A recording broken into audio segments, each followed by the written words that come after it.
रहीम। Hello everyone, अस्सलाम वालेकुम। मैं हूं आपका होस्ट डॉक्टर तनवीर अरशद चौधरी। आप देख रहे हैं program health special on special TV. आज हम बात करेंगे कि जैसे ही हमारी ग्राउंड रियलिटी को देखें, मुआशरे को देखें, हमारे बर-ए-आज़म को देखें, तो यहाँ पे आपके लाइफस्टाइल की वजह से, आपकी डाइट हैबिट्स की वजह से लोगों में बेशुमार कार्डिक इशू आते हैं। यानी उनको दिल के मसले होते हैं, उनकी चेस्ट में पेन होता है, या उनके लेफ्ट राइट बाजू के अंदर पेन होता है, या उनके ये बाजू सुन्न होना शुरू हो जाते हैं, या वो बेजान फील करते हैं, या उनको किसी एक साइड के ऊपर वजन फील होता है। ऐसी कंडीशन हमारे क्लिनिकल ट्रायल में, बीइंग अ क्लिनिशियन प्रैक्टिशनर, हम डेली बेसिस पे अपने क्लिनिकल ट्रायल में इस तरह के पेशेंट को रिपोर्ट होते हुए देखते हैं। इसी तरह हमारे क्लिनिकल ट्रायल में या मुआशरे में किसी भी जगह हम जाते हैं, कैंपिंग करते हैं, या किसी भी जगह ओपीडी में होते हैं, इमरजेंसी में होते हैं, तो वहाँ पे ऐसे पेशेंट जिनको मसल क्रैम्प पड़ते हैं, जिनको कड़लें पड़ती हैं, खलियाँ पड़ती हैं, या उनका जिस्म बेजान फील होता है, या उनको जॉइंट में पेन निकलती है, तो लोग बेशुमार सेल्फ मेडिकेशन करने पर चले जाते हैं। कई जगह पे हमने देखा लोग विटामिन डी डेफिशिएंसी का शिकार होते हैं और कैल्शियम डेफिशिएंसी का शिकार हो जाते हैं, और इसके ऊपर फिर वो सेल्फ मेडिकेशन करते हैं। उनको ये नहीं पता होता कि मुझे जो विटामिन डी कहाँ से मिलेगा, कैल्शियम कहाँ से मिलेगा। इन सारे मामलात के ऊपर डिस्कशन करने के लिए हेल्थ स्पेशल स्टूडियो में जिस शख्सियत को मैंने दावत दे रखी है, वो प्रोफेसर डॉक्टर हारून बाबर हैं। हमारे पास कार्डियोलॉजिस्ट हैं, गोल्ड मेडलिस्ट हैं, और सर किसी तारीफ के मोहताज नहीं है। और सर को तो मैं हमेशा ये कहता हूँ कि बाबा है कार्डियोलॉजिस्ट। ये जितने भी कार्डियोलॉजिस्ट हैं ना, ये सर उनके हेड हैं, उनसे एक्सपीरियंस हैं, मोस्ट एक्सपीरियंस हैं। सर मैं आपको हेल्थ स्पेशल में वेलकम करता हूँ। Thank you very much. हमारे साथ स्टूडियो में तशरीफ रखती हैं डॉक्टर इरम रियाज, गोल्ड मेडलिस्ट हैं। आपके जॉइंट में पेन क्यों होता है, या आपके बाकी मसाइल क्या होते हैं, उनको टाइटल करेंगी। डॉक्टर साहब मैं आपको स्टूडियो में वेलकम कहता हूँ। Thank you so much. मेरे साथ तीसरी हमारी मोस्ट फेमस हमारी डॉक्टर साहबा तशरीफ रखती हैं, डॉक्टर अनीका जाहिर। डॉक्टर साहबा मैं आपको भी अपने स्टूडियो में वेलकम करता हूँ। तो नाजरीन, हम प्रोग्राम का आगाज करेंगे सर से कि सर ये हमें बताने की और आपको समझाने की, और हमारे इस चैनल के तवस्सुल से या हमारे इस बात करने के अंदाज से जहाँ तक हमारी आवाज़ जाएगी या जाती रहेगी, उनको ये चीज़ समझाने के लिए, उनको एजुकेट करने के लिए, व्यूअर्स को नॉलेज देने के लिए सर ये बताएंगे कि what is the basic causes of cardiac issue. दिल के मसाइल सर क्यों होते हैं? अस्सलाम वालेकुम। देखें जी, दिल के मसाइल की मुख्तलिफ वजूहात हैं। जी सर। अगर हम इसको ट्रेस करें शुरू से, तो एक तो फैमिली हिस्ट्री बड़ी इम्पॉर्टेंट है, यानी कि आपके ख़ानदान की। जी सर। अगर आपके ख़ानदान में आपके फर्स्ट डिग्री रिलेटिव में, यानी माँ बाप बहन भाई में किसी को दिल की कॉर्नरी आर्टरीज तकलीफ़ हुई है बिलो द एज ऑफ 50, जी सर, तो वो बड़ा एक असर रखती है। जी। तो उसको हम कहते हैं कि ये जेनेटिकली बच्चों में भी आ जाती है। जी सर। आ सकती है। जी सर। तो एक तो इम्पॉर्टेंट चीज़ ये है, you can not change your family, लेकिन कम से कम आप ये सबक सीख सकते हैं कि आप अपना ख्याल बेहतर तरीके से रखें, और आप अपना न्यूट्रिशन हो गया, जिसको कहते हैं ना prevention is better than cure, एक हेल्थी लाइफस्टाइल रखें जिसमें आपकी एक्सरसाइज भी शामिल है, यानी कि 30 मिनट्स एटलीस्ट वॉक के डेली 5 डेज ए वीक। और आपकी डाइट में ख़ास तौर पे डॉक्टर साहब बैठी हैं, वो भी बताएंगी कि सिंपल फूड जिसमें हम ज़्यादा तवज्जो देते हैं फ्रूट्स एंड वेजिटेबल्स को, उस पर आप तवज्जो दें। ख़ास तौर पे जो गोश्त है जिसको रेड मीट कहते हैं, उससे अवॉइड करें, और लीन मीट या वाइट मीट, हम जिसको वाइट मीट भी कहते हैं, वो भी आपके लिए बेहतर है। वो भी आप खा सकते हैं अगर खाना चाहें, जिसमें फ़िश और चिकन वगैरह आ जाती है। और तीसरी चीज़ ये है कि आपने ये जो सेडेंट्री लाइफस्टाइल है, जिसको मैंने पहले भी जिक्र किया, उससे दूर रहें। सिगरेट स्मोकिंग से दूर रहें, क्योंकि साउथ पंजाब में ख़ास तौर पे cigarette smoking is one of the major causes है ऑफ हार्ट डिजीज़, यानी कि कॉर्नरी आर्टरी डिजीज़, ख़ास तौर पे सिगरेट। तो उसके अलावा अपना कोलेस्ट्रोल भी अगर आपने चेक नहीं कराया, तो कम से कम साल में एक दफ़ा फास्टिंग लिपिड प्रोफाइल, यानी कि नाश्ते से पहले जिसमें 12-13 घंटे का फास्ट हो, वो भी करवाएं, 14 घंटे का फास्ट हो। तो वो भी कई दफ़ा, जिसको हम साइलेंट किलर्स में कहते हैं, ब्लड प्रेशर को और इवन कोलेस्ट्रोल भी उसी तरह हैं, लोगों की नॉलेज में नहीं होता, उनको हाई ब्लड प्रेशर होता है। और हमारे पास जब वो प्रेजेंट करते हैं, कई दफ़ा उनके गुर्दे ख़राब हो चुके होते हैं, आँखों पे असर पड़ चुका होता है, दिल पे असर पड़ चुका होता है, कई दफ़ा फालिज और उसकी सिक्यूली यानी कि कॉम्प्लिकेशंस आई हुई होती हैं, तब उनको पता चलता है जी हमें तो हाई ब्लड प्रेशर था। तो ये 4-5 चीज़ें ऐसी हैं जिसको तवज्जो चाहिए, और वेट भी आपका जो है वो भी आपका आइडियल होना चाहिए अकॉर्डिंग टू द BMI। तो ये तो बेसिक्स हैं। जी सर, ठीक हो। जी नाज़रीन, जैसे कि सर ने आपको बेसिक रीज़न बताई कि दिल के मसाइल लोगों को क्या होते हैं, और लोग हमने देखा है कि बाज़ दफ़ा हमारे क्लिनिकल ट्रायल में बड़े भागते हुए आते हैं, सर मेरा बीपी चेक करें, मैंने अभी घर चेक किया था तो मेरा बीपी कुछ पॉइंट ऊपर था, कुछ नीचे था। इसी तरह जब वो हमारे क्लिनिकल ट्रायल में आते हैं, फौरी बाजू आगे रखते हैं कि ये हमारा बीपी चेक करें, हम फौरी तौर पे उसको जो है वो ब्लड प्रेशर मीटर लगाते हैं और उसको हम बीपी मेंटेन करते हैं। तो देखते हैं 5-10 पॉइंट ऊपर नीचे होता है, वो कहते हैं जी मैंने अभी गोली खाई थी, अब मैं 1 घंटे बाद दोबारा खा लूँ या क्या करूँ, मुझे तो ये साइड पे पेन हो रहा है। थोड़ी देर बाद हम कहते हैं कि भाई आप देखें आपको कॉन्स्टिपेशन तो नहीं है, आपको गैस तो नहीं है, नींद प्रॉपर आई है, तो आपने 24 घंटे में अपनी चीज़ों को मेंटेन करना है।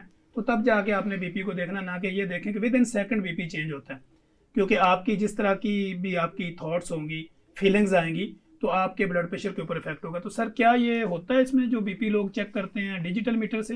अर्शद साहब, एक चीज़ और भी मैं आपको बताना चाहता हूँ कि जिसको डायबिटीज़ हम कहते हैं ना, शुगर की तकलीफ़, तो जिन लोगों को डायबिटीज़ है वो अपनी शुगर को विद इन जो उसके है नॉर्मल वैल्यूज़ उसके अंदर रखना चाहिए, ठीक है, ताकि वो उसकी कॉम्प्लिकेशन से बचें ठीक है, और कॉम्प्लिकेशंस को दूर से दूर तक करें। जी सर, तो ये भी उसका एक हिस्सा है, ठीक है, दिल की तकालीफ से बचने का।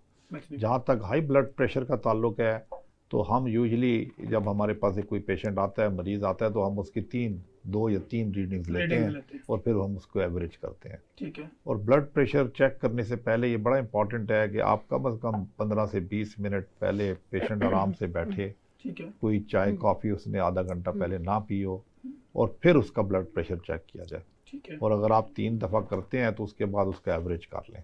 ठीक है, ठीक हो गया। और नमक का भी ज़्यादा इस्तेमाल जो है वो भी ब्लड प्रेशर ये भी सर एक मिथ है, जैसे कि नाज़रीन आपने देखा कि अक्सर ये एक मिथ बनी हुई है कि अगर आप ब्लड प्रेशर के मरीज़ हैं या आप जो है ना वो कार्डियक इशू है, तो वो कहते हैं नमक बिल्कुल आपने नहीं खाना। हम किसी को कहें बॉयल एग की सफ़ेदी ले लो, वो कहता है ना ना ना मुझे बीपी। तो क्या सर ये मिथ है या रियलिटी है? नहीं, नमक तो रियलिटी है, ठीक है, क्योंकि नमक is one of the major causes. ठीक है, मेन वजूहात हैं जो बिल्कुल नहीं ले सकते जो या कोई नहीं, लिमिटेशन? उसमें ये है कि आपकी जो ज़रूरत है ना 24 आवर्स की, जी सर, वो एक छोटा चम्मच यानी कि टी स्पून है, टीस्पून, उससे भी तकरीबन कम, आधा ठीक हो गया। या उसकी तरह का, तो वो that is enough for you. ठीक है, वो और यानी उससे पूरी अगर बॉडी के लिए ठीक पूरी बॉडी के लिए ठीक है। अगर आप उससे ज़्यादा लेंगे तो अगर आपको तकालीफ हैं बाकी में से कोई भी है, ब्लड प्रेशर है या कोलेस्ट्रॉल है या डायबिटिक है, या तो वो आपको ऐड करेगा हाई ब्लड प्रेशर करने में। ठीक हो गया। जी नाज़रीन, हम यहाँ पे ऐड करते हैं हमारे साथ, चूँकि जो मोस्ट फेमस डॉक्टर इरम रियाज हमारे साथ मौजूद हैं, फिजियोथेरापिस्ट। तो हम इनसे ये जानने की कोशिश करेंगे कि कुछ लोग जिनको ब्लड प्रेशर हाई होता है लेकिन उनको जॉइंट पेन भी निकल आती है, शोल्डर फ्रोजन हो जाता है, तो उसमें आप किस तरह उसको मेंटेन करती हैं, कैसे लेके इस पेशेंट को चलती हैं, किस तरह सेशन देते हैं इनको? मोस्टली जब क्लिनिकल ट्रायल्स में हमारे पास पेशेंट्स आते हैं तो एक तो उनको बॉडी में पेन हो रही होती है, हमारे जोड़ों में दर्द है, जिस्म थका थका सा है, थकावट महसूस होती है, ठीक से चला फिरा नहीं जा रहा। तो इनकी ये विटामिन डी डेफिशिएंसी की वजह से होता है, और कैल्शियम लेवल। जब बॉडी में विटामिन डी और कैल्शियम इन दोनों की अमाउंट लो से लो हो जाए तो इसकी वजह से उनको क्या होता है कि पेन आना स्टार्ट हो जाती है, जोड़ों में दर्द होता है, बैक पेन हो जाती है। तो फिर इसमें उनको चाहिए कि अपनी डाइट में भी विटामिन डी ऐड करें, कैल्शियम लेवल ऐड करें। तो फिजियोथेरेपी में हम फिर उनको इनके सेशंस होते हैं, एक तो हम उनके टेस्ट वगैरह भी करते हैं, उसके अकॉर्डिंग फिर हम फिजियोथेरेपी में उनको एक्सरसाइजेस करवाते हैं, मोडालिटीज़ लगाते हैं उन पे। और हर पेशेंट्स के लिए डिफरेंट टाइप का सेशंस होते हैं। जो एजिड पेशेंट्स होते हैं, कुछ होते हैं वो एजिड होते हैं, उनको ज़्यादा बोन वीकनेस हो रही होती है, तो उन पे हम फिर उनका सेशन जो होता है प्रोलॉन्ग टाइम के लिए होता है, बट उसमें ये है कि हम ज़्यादा हैवी एक्सरसाइजेज नहीं करवाते क्योंकि उनकी एज लिमिट होती है। ठीक है, और बच्चों में भी आजकल मोस्टली कॉमन है ये चीज़, दूध नहीं पी रहे होते, एग नहीं ले रहे डाइट में, जिसकी वजह से कैल्शियम लेवल विटामिन डी लो हो रहा होता है। ठीक है, तो इसमें भी हम फिर उनको फिजियोथेरेपी सेशन देते हैं, इनका भी प्रोलॉन्ग टाइम के लिए होता है। ठीक है, तो इसमें हम उनको एक्सरसाइजेज करवाते हैं, एग्जिस्टिव होती हैं, कुछ पेशेंट्स होते हैं, कुछ बच्चे होते हैं जो खुद भी मूव कर लेते हैं इजीली, ठीक है, बट लेकिन जो कुछ बच्चे होते हैं वो बहुत ही ज़्यादा चल फिर नहीं पा रहे होते ठीक से। ठीक है, तो इसलिए हम पेरेंट्स को भी उसमें गाइड करते हैं कि इनकी डाइट में विटामिन डी और कैल्शियम वगैरह ऐड करें, ठीक है। ताकि हम उनको फिजियोथेरेपी के थ्रू भी ठीक कर दें। और दूसरा ये अच्छा कि डॉक्टर साहब, यहाँ पे एक सवाल मेरे जहन में आया कि जो फेब्रोमेल्जिया होता है लोगों को, जी जी टेंशन है, डिप्रेशन है, इसकी वजह से उनके पीछे दर्द रहता है, तो क्या उसकी भी फिजिकल थेरेपी हो? जी, इसमें भी फिजियोथेरेपी का बहुत इम्पोर्टेंट रोल है। तो इसमें क्या होता है कि पहले तो हम उनकी हिस्ट्री लेते हैं, हिस्ट्री में यही कि स्ट्रेस की वजह से, हाइपरटेंशन की वजह से उनको ये चीज़ हो रही होती है। तो फिर हम इन पे सेशंस अप्लाई करते हैं, मोडेलिटीज़ लगाते हैं, और इसके अलावा एक्सरसाइजेज वगैरह, उनको होम प्लान भी गाइड करते हैं, क्योंकि कुछ पेशेंट्स होते हैं जो डेली बेस पे नहीं आ रहे होते, नहीं आ पा सकते। तो इसलिए हम उनको फिर होम प्लान भी गाइड कर देते हैं कि आप अपने घर पे कुछ ऐसी चीज़ें, एक्सरसाइजेज वगैरह करें जिससे आप एक्टिव रह सकें। ठीक है जी नाज़रीन, जैसे कि आपको डॉक्टर साहब ने ये बताया कि फिजिकल थेरेपी बेसिकली जो आपके मसल और नर्व की नेचुरल फ्लेक्सिबिलिटी होती है उसके ऊपर काम करने को हम कहते हैं, क्योंकि ये डॉक्टर जो होते हैं ये प्रॉपर जान रहे होते हैं कि आपके नर्व, बोन या मसल में कहाँ पे क्या मसाइल हैं। अब हम बात करेंगे डॉक्टर अनीका जाहिद, माहिर ग़िज़ाइयत न्यूट्रिशनिस्ट हमारे पास मौजूद है। डॉक्टर साहब, मेरा आपसे ये सवाल है कि विटामिन डी डेफिशिएंसी और कैल्शियम डेफिशिएंसी जब होती है तो डाइट में इसको किस तरह रिकवर किया जा सकता है?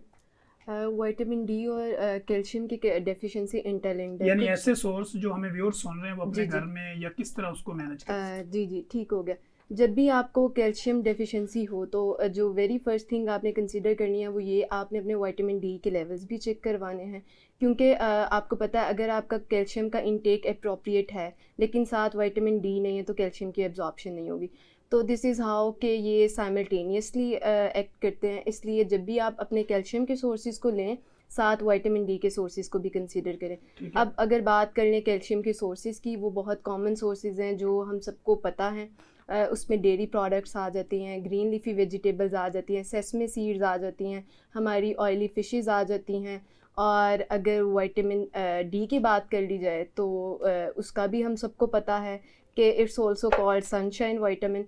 तो अगर हमारा जो डेली एक्सपोजर है सनशाइन का या यूवी रेज़ का वो हो, तो इससे हमारी बॉडी जो विटामिन डी के लेवल्स हमें रिक्वायर्ड होते हैं वो बनाने में हेल्प आउट करती है। तो जब भी आप कैल्शियम के सोर्सेज लें, साथ आप विटामिन डी को भी कंसीडर करें। तो विटामिन डी के जो सोर्सेज की बात कर ली जाए, इस पे भी डेयरी प्रोडक्ट्स, हमारे एग्स आ जाते हैं, ग्रीन लीफी वेजिटेबल्स आ जाती हैं, ब्रोकली आ जाती है, केल आ जाती है, फिर कुछ फिशेस आ जाती हैं जिसमें सैल्मन है, सार्डाइंस हैं। जी ठीक हो। सर, मेरा आपसे ये सवाल है कि कैल्शियम और विटामिन डी जो 3 है लेवल, इसका कार्डियक एक्टिविटी में क्या रोल है सर? जी, बड़ा अच्छा सवाल आपने किया है। काफ़ी लोगों को इसकी अफादियत का नहीं मालूम। जी sir. Vitamin D is a very important vitamin, जी सर। ख़ास तौर पे हार्ट के लिए भी। जी ठीक है। विटामिन डी आप देंगे तो कैल्शियम अब्जॉर्ब होगी, जी ठीक है। पहली चीज़ तो ये है। ठीक है। फिर विटामिन डी का रोल ये है कि हमने बहुत स्टडीज़ में भी देखा है और ऑब्ज़र्व भी किया है पेशेंट्स में कि विटामिन डी आपके जो हार्ट के मसल्स हैं उनकी कॉन्ट्रैक्शन कैल्शियम के ऊपर भी डिपेंड करती है। ठीक है। तो जब कैल्शियम ही नहीं होगा, विटामिन डी नहीं होगी, तो कैल्शियम ही अब्जॉर्ब नहीं होगा, तो आपके मसल्स के ऊपर, कार्डियक मसल्स के ऊपर भी इफेक्ट पड़ेगा। फिर ये विटामिन डी का बहुत बड़ा रोल है इम्यूनिटी में। आपकी जो इम्यूनिटी है, जो कि आपको बैक्टीरिया से, वायरस से, जो भी आपके दुश्मन जरासीम हैं उनसे बचाने में मदद देती है। आपकी विटामिन डी लेवल लो होंगे तो आपकी इम्यूनिटी भी लो होगी। बिल्कुल। यानी कि इम्यूनिटी से मुराद ये है कि आपका जो कुव्वत दिफा दिफाई निज़ाम है वो वीक हो जाएगा और आपके ऊपर जल्दी असर होगा बैक्टीरिया का, वायरस का, इन्फेक्शन करने वाली चीज़ों का। जी सर। फिर तीसरी चीज़ ये है कि ये अगर आपकी विटामिन डी डिफिशिएंसी होगी तो और फिर कैल्शियम की भी डिफिशिएंसी हो जाएगी और उसमें आपकी रिदम डिस्टर्बेंस हार्ट की, उस पर भी इफ़ेक्ट पड़ सकता है। और कई लोगों में कार्डियक फेलियर भी ज़्यादा इसलिए होता है दिल के मरीज़ों में कि उनको अगर विटामिन डी की डिफिशिएंसी हो। और इवन इस्कीमिक हार्ट डिजीज़ जिसको हम कहते हैं ना, कॉरोनरी आर्टरी डिजीज़, जी सर। क्योंकि विटामिन डी का बड़ा रिलेशनशिप है विद इन्फ्लेमेशन। अगर विटामिन डी कम होगी तो आपको इन्फ्लेमेशन ज़्यादा होगी। जी सर। जहाँ इन्फ्लेमेशन ज़्यादा होगी आपकी कॉरोनरी आर्टरी डिजीज़ यानी कि एथीरोस्क्लेरोसिस यानी कि आपका जम जाएगा कोलेस्ट्रॉल और बाकी चीज़ें आपकी उसके अंदर नालियों में, सर्कुलेशन में फर्क है। सर्कुलेशन में फ़र्क आ जाएगा और उसको इस्कीमिक हार्ट डिजीज़ यानी कि दिल की नालियों की तकालीफ में इजाफा हो जाएगा, जिसको हम एंजाइना कहते हैं कि दिल का दर्द हो रहा है या हार्ट अटैक हो रहा है, या इवन उन लोगों को भी देखा गया है जिनकी सडन कार्डिक डेथ हुई है, उनमें भी विटामिन डी की डिफिशिएंसी रोल प्ले करती है। जी नाज़रीन, यहाँ पे हम लेते हैं एक ब्रेक के बाद सर से दोबारा इसी टॉपिक पे ऊपर बात कंटिन्यू करेंगे, तो हमें दीजिए इजाज़त। हम बात कर रहे थे सर से कि विटामिन डी और कैल्शियम का जो रोल है वो कार्डियक एक्टिविटी में क्या है, तो सर ने बड़े अच्छे तरीके से एक्सप्लेन किया। अब मैं सर से ये जानने की कोशिश करूँगा कि जो लोगों को हार्ट अटैक होते हैं और ख़ानदानों में फिर ये पाया जाता है कि इस बंदे को हार्ट अटैक हुआ था, आगे इसके बच्चों को भी हार्ट अटैक हो सकता है, तो क्या सर ये हार्ट अटैक की जो हकीकत है ये मौरूसी तौर पे इसी तरह होती है, अगर बाप को हुआ बेटे को होगा, या बचा भी जा सकता है? जी अस्सलाम वालेकुम। बिल्कुल बड़ा अच्छा सवाल है। ये जिस तरह मैंने जिक्र पहले भी अर्ज़ किया है कि ये ट्रांसमिट होता है जेनेटिकली, जी क्योंकि अगर आपके फैमिली में हार्ट अटैक है फर्स्ट डिग्री रिलेटिव्स को, तो वो आप में आ सकता है। हार्ट अटैक से मुराद है कि वो जीन्स आ गए, तो उसको आपने उससे बचना है, आपने प्रिवेंट करना है कि तो आपको हार्ट अटैक ना हो। तो उसके लिए फिर यही चीज़ है कि आपका लाइफस्टाइल चेंज हो, आप हेल्दी लाइफस्टाइल रखें, अपना ख्याल रखें, ख़ास तौर पे खुराक के ऊपर जिस तरह अर्ज़ किया, fruits, vegetables, green leafy vegetables, दालें, इनकी तरफ तवज्जो दें और अपनी सेडेंट्री लाइफस्टाइल ख़त्म करें। एक्सरसाइज आपकी कम से कम walk 30 minutes a day 5 days a week, वो भी ज़रूरी है। फिर जो अभी एक नॉवल चीज़ें हमने अभी बात की हैं, जो बारीकियां हैं विटामिन डी की, इनका भी बड़ा रोल है। ये सिर्फ ये नहीं है कि आपको दर्दें शुरू हो गई हैं तो आप विटामिन डी चेक करा रहे हैं। विटामिन डी का नॉर्मल होना आपके हार्ट डिजीज़ से बचने का एक बहुत बड़ा तरीका है। ये दिस इज़ रीज़न कि उसके लिए भी आपको विटामिन डी चेक करानी चाहिए और उसको पूरा करना चाहिए। लोग धूप से भी विटामिन डी लेते हैं, आप अगर दिन में थोड़ी देर बैठ जाएं तो वो भी आपको पूरी कर देगी उसकी ज़रूरियात। अच्छा सर, ऐसे नहीं होता कि अगर विटामिन डी, जैसे लोग कहते हैं कि मैं धूप से ले रहा हूँ, एक तो उसको डेफिशिएंसी हो चुकी हुई है, जब वो ले रहा होगा तो वो तो उसकी करंट सूरत हाल जो है या करंट ज़रूरत को पूरा कर रहा होगा, तो जो उसकी डेफिशिएंसी है उसके लिए मेडिकेशन की ज़रूरत पड़ेगी? जी, उसको तो रिप्लेस करना चाहिए ना। जी, उसको रिप्लेस करना चाहिए। ठीक है। अच्छा, दूसरा सर, ये जो जैसे हम ब्लड प्रेशर की बात कर रहे थे कि आपने डिजिटल से चेक किया या आपने उसको एक मैनुअल तरीके से चेक किया, तो अगर बीपी की नॉर्मल मकदार क्या होती है जो कि एक आम आदमी के लिए, और इस तरह उसकी हाई मकदार हम कहाँ से काउंट करेंगे? देखिए जी, जो हमारे पास गाइडलाइंस हैं उनमें तो मुकर्रर ये किया गया कि कोई भी 18 साल से ऊपर शख्स है, खातून या मेल या फीमेल, मर्द या औरत, उनका 120/80 जो है वो आइडियल ब्लड प्रेशर है। 120/80 यानी कि 120 ऊपर वाला सिस्टोलिक और 80 डायस्टोलिक। तो अगर जब इससे ऊपर जाना शुरू होगा तो वो वी आर कंसर्न कि ये या प्री हाइपरटेंसिव है, वो जा रहा है टुवर्ड्स हाई ब्लड प्रेशर। जी सर। तो उसको कंट्रोल करना बड़ा ज़रूरी है, और ख़ास तौर पे वो लोग जिनको डायबिटीज़ है या जिनको किडनी का प्रॉब्लम्स हैं, उनकी इनको हम कहते हैं अदर कोमॉर्बिडिटीज़, तो उनके लिए और भी ज़रूरी है कि हम ब्लड प्रेशर बेहतर तरीके से कंट्रोल करें, क्योंकि अगर आप ब्लड प्रेशर कंट्रोल नहीं करेंगे तो उसके असरात ये होंगे कि एक तो प्रीमेच्योर कोरोनरी आर्टरी डिजीज़ या कार्डियोवास्कुलर डिजीज़ या एथीरोस्क्लेरोसिस सारी बॉडी में वो जम जाएंगे आपके प्लाक्स, यानी कि उसमें कोलेस्ट्रॉल भी और चीज़ें भी मौजूद होती हैं, वो प्रीमेच्योर जम जाएंगे। इसलिए भी ब्लड प्रेशर का कंट्रोल करना ज़रूरी है। ठीक है। फिर ये आपको फालिज की तरफ लीड कर सकता है, किडनी फेलियर यानी कि गुर्दों का फेल होने की तरफ लीड कर सकता है, तो और आपकी बिनाई के ऊपर असर डाल सकता है। आपकी सारी जिस्म के नालियों पे, जो जहाँ भी ब्लड वेसल्स जहाँ भी जाती हैं उस पर असर डालेगा, सब इफेक्ट हो सकता है। जी नाज़रीन, जैसे कि सर ने बड़े अच्छे तरीके से एक्सप्लेन किया, अब मैं मैडम से ये पूछता हूँ, डॉक्टर इरम रियाज से, कि अगर आपको चेस्ट पेन होता है ब्लड प्रेशर की वजह से या कार्डियक इशू की वजह से, या चेस्ट पेन है या आपको पीछे आपको ये लगता है कि कंटिन्यूसली आपके बाजुओं में भी पेन रहता है, यानी अक्सर लोग आते हैं अंडर द उनको एल्बो भी या बिलो द एल्बो या उनको अपर शोल्डर वगैरह में भी पेन रहना शुरू हो जाता है, तो इसको आप लोग किस तरह टाइटल करते हैं? एक तो ये होती है डेफिशिएंसी की वजह से, जैसे कि सर ने बताया कि बॉडी में कोलेस्ट्रॉल भी जमना शुरू हो जाता है, आर्टरीज में ब्लड जमना शुरू हो जाता है, तो इसकी वजह से भी इनको एंजाइना स्टार्ट हो जाती है पेशेंट्स को। कुछ पेशेंट समझ रहे होते हैं कि ये हार्ट पेन है। मेरे पास इमरजेंसी में ऐसे पेशेंट्स आते हैं कि मैडम जी हमें हार्ट पेन हो रही है, हमें लग रहा है कि हमें हार्ट पेन है क्योंकि बाजू में पेन आ रही है, पूरी चेस्ट में पेन आ रही है। तो बस मोस्टली वो होती बेसिकली विटामिन डी डेफिशिएंसी की वजह से है और कैल्शियम लेवल लो होने की वजह से होती है। जब उनकी वीकनेस हो जाती है, बोन वीकनेस हो जाती है, तो फिर वो उनको चेस्ट में पेन आती है जिसकी वजह से बाजू में भी जाती है, शोल्डर्स में भी पेन आती है, पूरे पट्ठों में खिंचाव महसूस होता है। तो इसलिए फिर हम उनके सीपीटी करते हैं, चेस्ट फिजियोथेरेपी करते हैं, इसमें एक्सरसाइजेज आ जाती हैं, एरोबिक एक्सरसाइजेज होती हैं। ऑक्सीजन लेवल को इम्प्रूव करने के लिए हम उनकी चेस्ट फिजियोथेरेपी करवाते हैं और ऑक्सीजनेशन प्रोवाइड करते हैं उनको, ताकि वो इजीली ओवरकम कर सकें इस चीज़ को। जी डॉक्टर निका, मेरा आपसे ये सवाल है कि जो कार्डिक पेशेंट होते हैं या हाई ब्लड प्रेशर वाले मरीज होते हैं, क्या वो ड्राई फ्रूट्स का इस्तेमाल कर सकते हैं? जी जी, वो ड्राई फ्रूट्स का इस्तेमाल कर सकते हैं। जो कितना कर गाइडलाइंस सकते हैं, कितनी क्वांटिटी होनी चाहिए, कब कर सकते हैं? ओके, जो गाइडलाइंस है वो यही बताती हैं कि जो कार्डियक पेशेंट हैं उनके लिए जो अगर हम बेस्ट डाइट की भी बात करें तो वो मेडिटेरियन डाइट है या एंटी इन्फ्लेमेटरी डाइट है। तो ये दोनों वो डाइट्स हैं जिनमें रॉ वेजिटेबल्स और फ्रूट्स का इंटेक एक नॉर्मल इंटेक से बढ़ा दिया जाता है।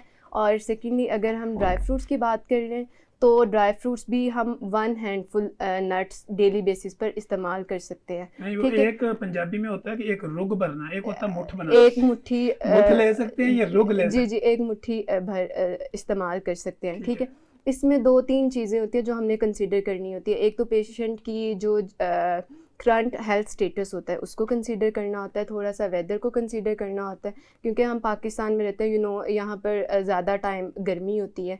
तो वैसे तो जो तासीर है मेडिकल उसको कुछ ज़्यादा अहमियत नहीं देती, ठीक है, लेकिन क्योंकि लोग इस चीज़ के बारे में कंसर्न होते हैं कि हमने फ़लाँ फूड लिया, क्योंकि ये तो गर्म ठंडी दवाई का कॉन्सेप्ट जो ना ये डिफरेंट नीम हकीम देते हैं। जी जी जी मेडिकल वहाँ से प्रोफेशन आ में इसका रोल कम एग्जैक्टली ऐसे ही है। हालांकि वो गर्म ठंडा फूड नहीं होता, वो उनकी बाकी जो डाइटरी रूटीन होती है वो मैटर कर रही होती है। लेट्स सपोज आकर लोग बताते हैं हमने एग लिया, हमें एक्ने होगी।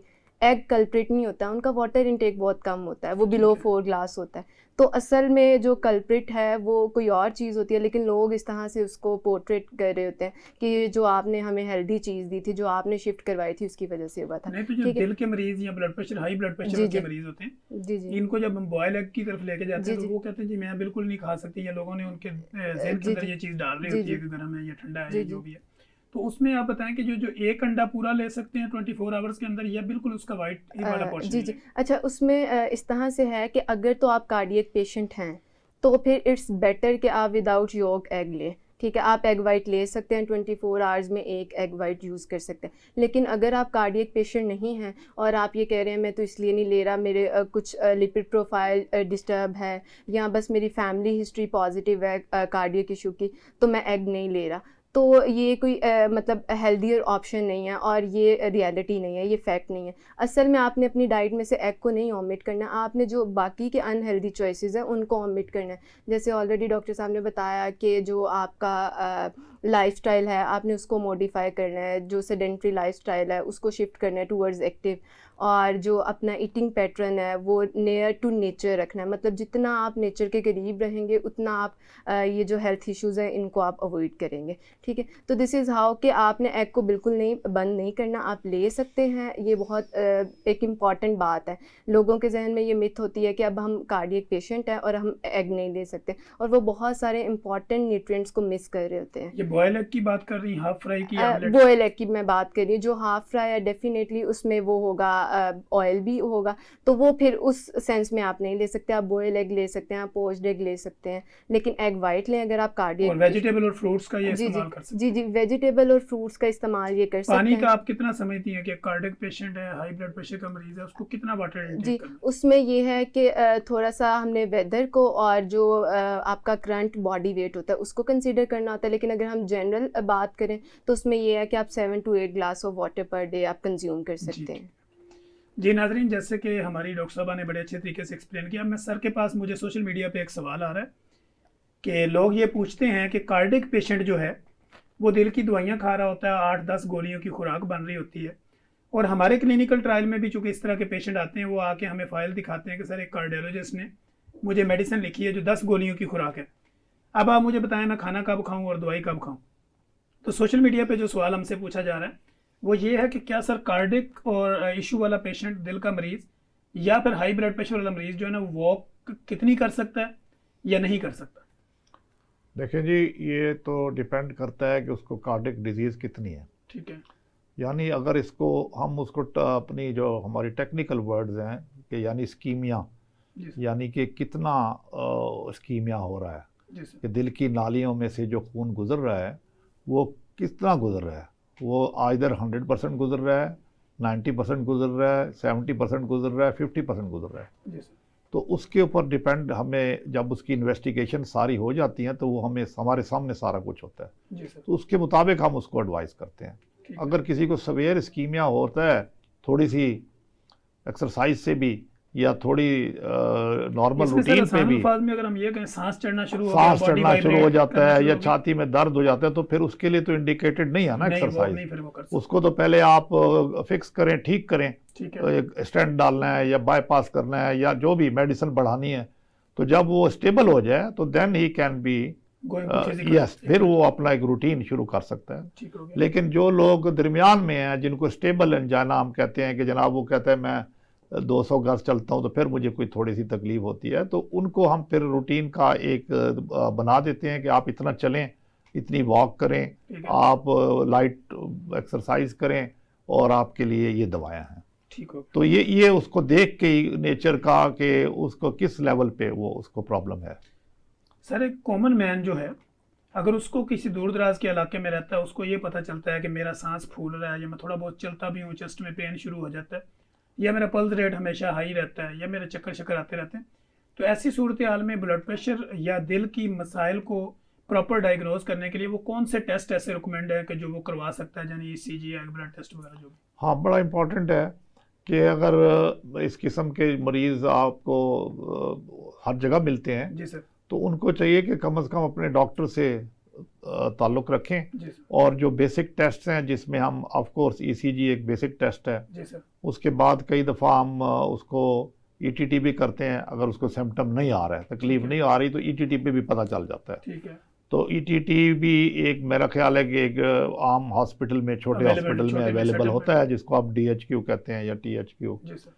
तो उसके बाद अगर उसमें तकलीफ ज़ाहिर हो जाती है तो फिर हम फर्दर टेस्ट करते हैं, जिसमें एंजियोग्राफी भी आती है, थैलियम स्कैन भी, वगैरह वगैरह। जी सर। और उसके साथ ही उसको दवाई भी शुरू करा देते हैं। ठीक है। उनके लिए एक, ऐसे लोगों के लिए बड़ा इंपॉर्टेंट मैसेज है कि वो एक गोली डिस्प्रिन तो हर वक्त अपनी गोली में, अपनी जेब में रखें, ठीक है। क्योंकि डिस्प्रिन एक इतनी अफादियत की ड्रग है जो कि सबसे सस्ती मेडिसिन है। ठीक है। वो जिनको खुदा ना खास्ता किसी को हार्ट अटैक हो भी रहा है, तो वो तकरीबन 30 से 40% लोगों में हार्ट अटैक रोक सकती है। रोक सकती है। तो ये एस्प्रिन का लाइफ सेविंग ड्रग है। और भी 2-3 मेडिसिन हैं जो हम सजेस्ट करते हैं कि अपने पास लोग रखें, जी जी। लेकिन कम से कम डिस्प्रिन तो अपने पास रखें। अच्छा सर, डिस्प्रिन से मुझे ये सोशल मीडिया पे एक सवाल पूछा जा रहा है कि जो डिस्प्रिन का जब हम इस्तेमाल करते हैं, अक्सर लोग हमारे पास नौजवान भी आते हैं, वो कहते हैं कि मैंने घर में जो ना BP चेक किया था, या मुझे थोड़ा सा भी चक्कर शक्कर आ रहे थे, तो मैंने फौरी तौर पे डिस्प्रिन का इस्तेमाल करें। मेरा सवाल ये है कि डिस्प्रिन एज वाइज, जैसे आप 50+ हो गए, तो तब डॉक्टर की रिकमेंडेशन के ऊपर लेनी चाहिए या सेल्फ भी कोई ले सकता जी, बड़ा अच्छा आपका सवाल है। ये इस तरह हरगिज़ ना करें कि जिसको कहते हैं ना सेल्फ मेडिकेशन, है? क्योंकि हर मेडिसिन के साइड इफ़ेक्ट हैं, जी और डिस्प्रिन का एक साइड इफ़ेक्ट काफ़ी ख़तरनाक भी हो सकता है, यानी कि वो आपका अल्सर कर सकती है मैदे में, जी सर। और वो ब्लीड भी कर सकता है। ठीक है। तो इसलिए वो आपके लिए एक और प्रॉब्लम पैदा कर सकता है। ठीक है। तो डिस्प्रिन हर किसी ने नहीं लेनी, ना ही 50 के ऊपर वाले ने लेनी है। ठीक है। डिस्प्रिन हम उसको देते हैं हमें जिससे पता हो कि इसको हार्ट डिजीज़ है, नंबर 1, ठीक है। या उसको बहुत ज़्यादा मेजर रिस्क फैक्टर्स हैं जो मैंने पहले जिक्र किया है, कोई हाइपरटेंसिव है, कोलेस्ट्रॉल ज़्यादा है, डायबिटिक है, तो उनके अगर मल्टीपल रिस्क फैक्टर्स हैं तो उनको हम जिसको कहते हैं ना वे करके देख के कि किसकी चीज़ अफादियत ज़्यादा है, फिर हम उनको देते हैं। ठीक है नाजरीन, यहाँ पे हम लेते हैं एक ब्रेक। ब्रेक के बाद डॉक्टर साहब से इंशाल्लाह पूछने की ये कोशिश करेंगे कि जिनकी फिजिकल मूवमेंट बिल्कुल ना हो रही हो, तो फिजियोथेरेपी का उसमें क्या। हम डॉक्टर साहब से ये पूछेंगे, सर ने बड़े अच्छे तरीके से एक्सप्लेन किया कि अगर आप कार्डिक इशू है, आपको दिल के मसाइल हैं, या इसके अलावा ब्लड प्रेशर का कोई इशू है, तो उनकी फिजिकल मूवमेंट जो है वो according to the situation of the patient, कि पेशेंट की जो सिचुएशन होगी उसके मुताबिक उसका कंसल्टेंट जो है वो बताएगा कि आपने करनी है, नहीं करनी, या कितनी करनी। डॉक्टर साहब मेरा आपसे ये सवाल है कि अगर बिल्कुल कार्डियक जो पेशेंट है वो उसको डॉक्टर ने मना किया है कि आपने फिजिकल मूवमेंट अपनी नहीं करनी, यानी वॉक वगैरह नहीं करनी, जी